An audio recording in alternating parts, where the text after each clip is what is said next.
रियासती वज़ीर दाखिला मोहम्मद महमूद अली ने आज नागार्जुन सागर हल्के असम्बली के मिरियालगुड़ा में उलमा इकराम के मखसूस इजलास को मुखातिब करते हुए टीआरएस हुकूमत के मुसलमानों के लिए की गई कारकर्दगी पेश करते हुए नोमुला भगत कुमार के हक में वोट डालने और डलवाने की अपील की, जिस पर उलमा इकराम ने तयख्खुन दिया कि सभी लोग टीआरएस पार्टी के हक में काम करेंगे।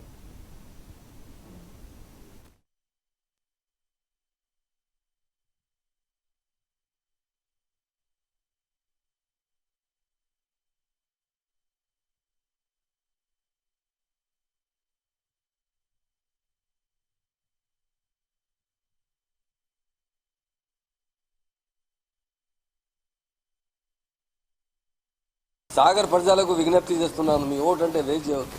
మీ ఓటు అంటే టీఆర్ఎస్ పార్టీకి ఇవ్వండి, కారు గుర్తుకు ఇవ్వండి. తప్పకుండా మీ ఫ్యూచర్ చాలా మంచి డెవలప్ అవుతుంది. మాకు ఈ గాడ్ గిఫ్ట్ ఉంది, కేసీఆర్ అంటే మాకు గాడ్ గిఫ్ట్ ఉంది, మనకు దేవుడు గిఫ్ట్ ఉంది. మనకు ఎంత మంచి ఎంత తెలంగాణ ప్రజలకు 1, 2 ఎంత 56 ఇయర్లో అన్యాయం జరిగింది. 56 ఇయర్లో మనకు ఆంధ్రాలో కలిసే తర్వాత చాలా మన మీద ఏం డెవలప్మెంట్ రాలేదు. ఇప్పుడు 7 ఇయర్స్లో చాలా బాగా డెవలప్మెంట్ వచ్చింది. అందరిలో ప్రజలకు విజ్ఞప్తి చేస్తున్నారు. ఈ సాగర్ ప్రజలకు అందరూ హిందూ, ముస్లిం, సిక్, ఇసాయి అందరికీ నేను విజ్ఞప్తి చేసి మీ ఓటు అంటే కారు గుర్తుకు ఇవ్వండి.